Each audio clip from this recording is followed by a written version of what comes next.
दीप्यमान कार्यक्रमाचे उद्घाटक आदरणीय माननीय सन्माननीय बाजीराव भैया धर्माधिकारी साहेब यांना मी अशी विनंती करतो की आपण उद्घाटनपर भाषण करावं. महाराष्ट्र शासन सांस्कृतिक कार्य विभाग आणि सांस्कृतिक कार्य संचालनालय मुंबई यांच्या वतीनं पूर्ण महाराष्ट्रभर लोककलाोत्सव वैशिष्ट्यपूर्ण कला महोत्सव आयोजित करण्यात आलेला आहे. आज आपल्या द्वादश पंचम ज्योतिर्लिंग नगरी प्रभू वैद्यनाथांच्या नगरीमध्ये हा महोत्सव होत आहे.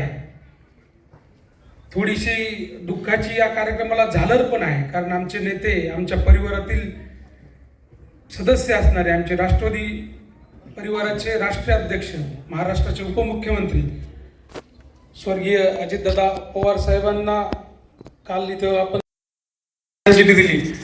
थोडी दुःखाची झालर या कार्यक्रमाला निश्चित आहे, पण शेवटी शासनानं हा प्रोटोकॉल दिलेला होता. काल दुखवटा संपलेला आहे आणि आज परिणतीत हा कार्यक्रम होतोय.